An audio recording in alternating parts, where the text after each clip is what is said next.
Baik, Assalamualaikum warahmatullahi wabarakatuh. Saya Renadi Sumbenda dengan NPM 2408 1080 10 10 ingin mempresentasikan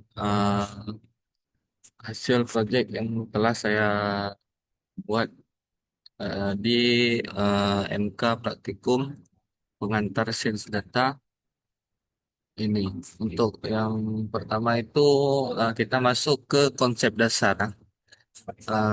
Dari konsep dasar ini, decision tree merupakan salah satu metode dalam machine learning yang memetakan proses pengambilan keputusan ke dalam bentuk berpohon.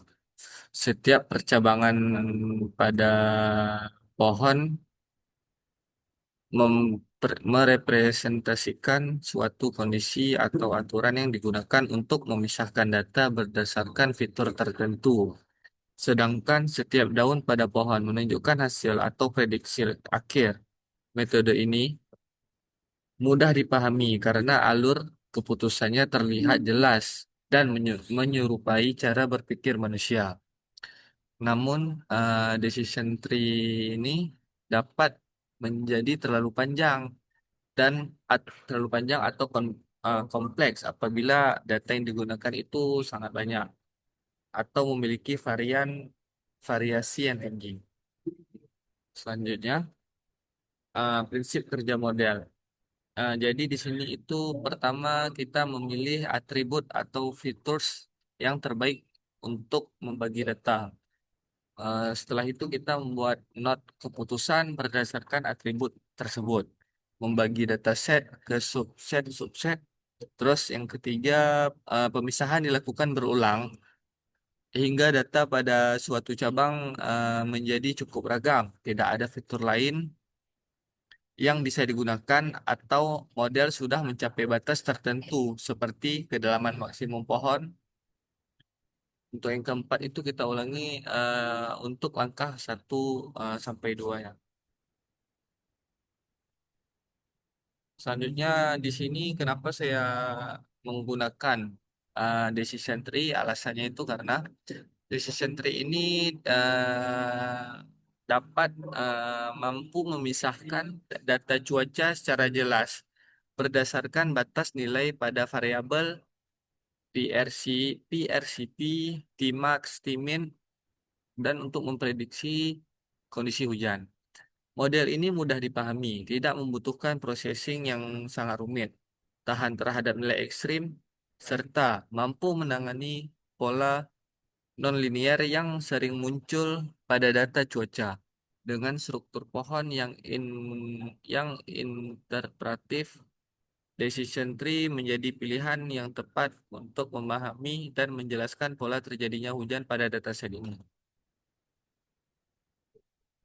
Jadi untuk pada proyek ini saya menggunakan library yang seperti ini. Setelah itu masuk ke import data. Jadi di sini dari dataset ini menunjukkan kondisi cuaca harian di Seattle pada awal tahun 1948 dengan variabel date itu sebagai tanggal pencatatannya, terus ada PRCP itu sebagai curah hujan berdasarkan inci, ada Tmax itu suhu maksimum harian, Tmin itu suhu minimum minimum harian, rain itu indikator apakah hari tersebut hujan.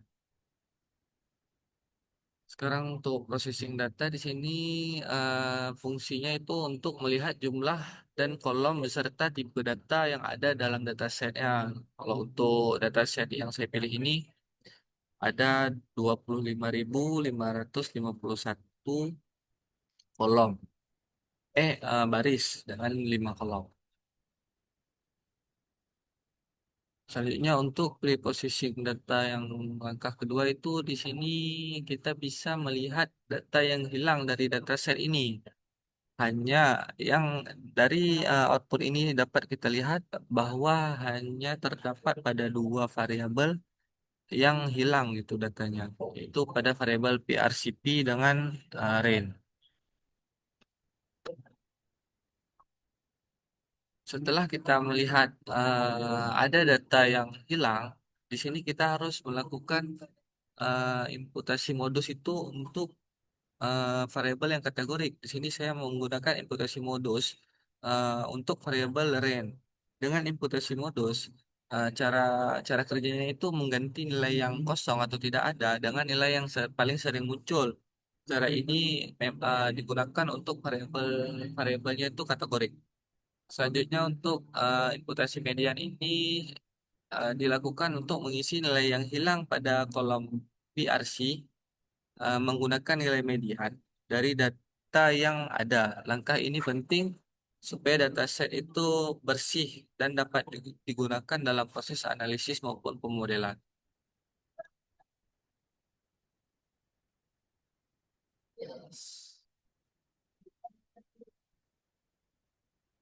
Selanjutnya kita masuk ke penghapusan kolom. Ini masih masuk ke dalam judul besar dari pre-processing ya. Di sini saya menghapus kolom date karena informasi tanggal itu tidak memberikan nilai yang prediktif bagi model decision tree.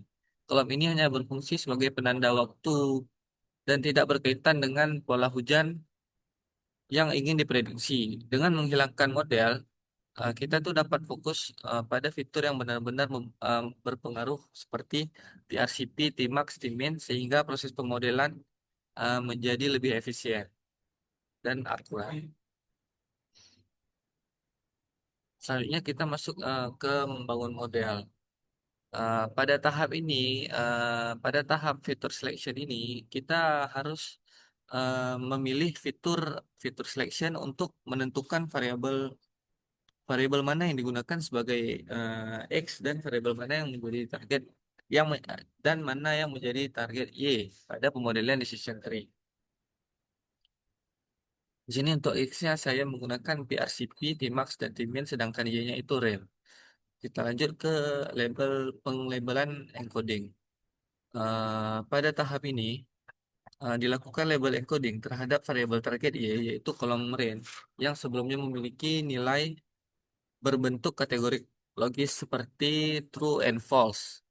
Model machine learning, khususnya decision tree, membutuhkan target dalam bentuk angka sehingga proses encoding diperlukan. Dapat dilihat dari output di label encoding ini pada array, yaitu ada angka 11 hingga 00000.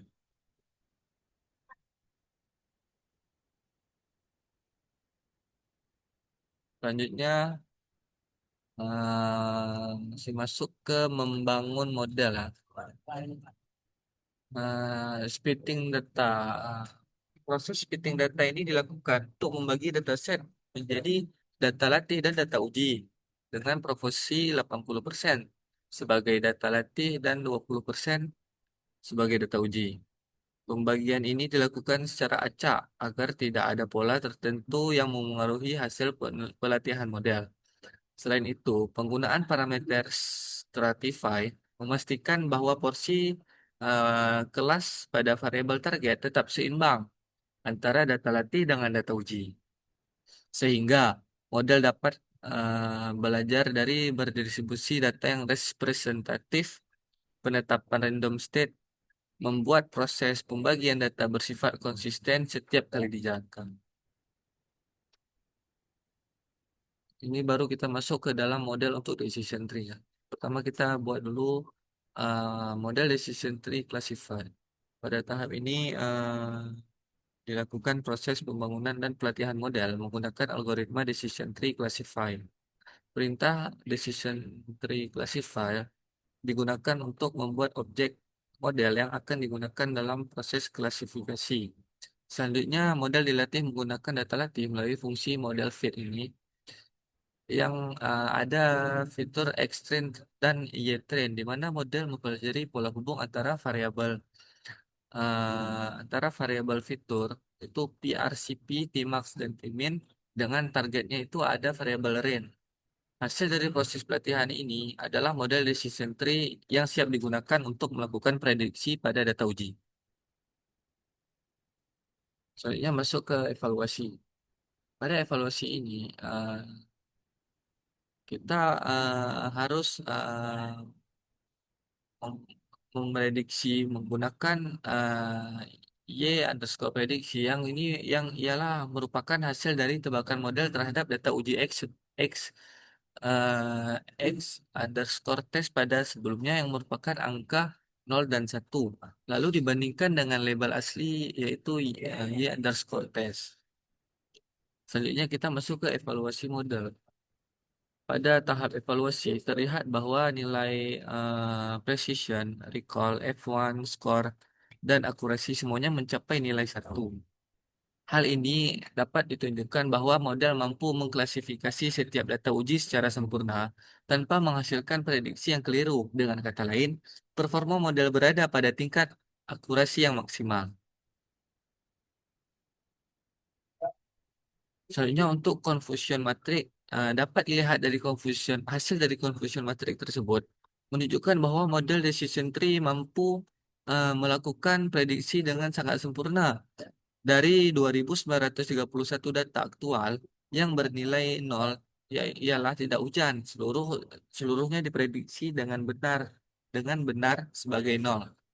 Begitu pula dengan 2.180 data aktual yang bernilai 1 yaitu hujan. Semua juga diprediksi tepat oleh model. Tanpa terdapat kesalahan prediksi, nilai false positif maupun false negatif sama-sama 0 sehingga akurasi model mencapai tingkat sempurna. Matriks ini menegaskan bahwa model dapat membedakan kondisi hujan dan tidak hujan dengan sangat efektif berdasarkan fitur cuaca yang digunakan. Selanjutnya pada pohon keputusan atau decision tree ini, diagram tersebut menunjukkan bahwa model memutuskan apakah suatu hari hujan atau tidak hanya berdasarkan nilai PRCP atau curah hujan. Jika PRCP kurang dari sama dengan 0,05, semua data dalam kelompok ini digolongkan sebagai tidak hujan atau kelas 0. Sebaliknya, jika PRCP ini lebih besar dari 0,005, seluruh data dikategorikan sebagai hujan atau kelasnya itu 1. Kedua cabang menghasilkan gini sama dengan 0, yang berarti datanya benar-benar murni tanpa campuran kelas lain menunjukkan bahwa PRCP adalah fitur yang sangat kuat dan cukup untuk memisahkan kedua kelas secara sempurna. Eh, Kesimpulannya itu berdasarkan seluruh tahapan analisis, model decision tree terbukti mampu memprediksi kondisi hujan yang sangat baik menggunakan data cuaca harian. Proses pembersihan data dilakukan dengan mengisi nilai yang kosong, menggunakan input median, menghapus kolom, date yang tidak memenuhi sebagai fitur. Fitur yang digunakan itu ada PRCP, Tmax, dan Tmin dipilih karena berhubungan langsung dengan kondisi hujan. Kemudian labeling ini diubah menjadi format numerik melalui label encoding. Bagian data latih dan data uji dilakukan secara seimbang untuk memastikan evaluasi ini adil. Hasil pemodelan menunjukkan bahwa decision tree dapat mempelajari pola dengan sangat efektif, ditandai dengan nilai precision, recall, F1 score, dan akurasi yang mencapai 1,00. Confusion matrix juga menunjukkan bahwa seluruh data uji berhasil diprediksi dengan benar tanpa kesalahan.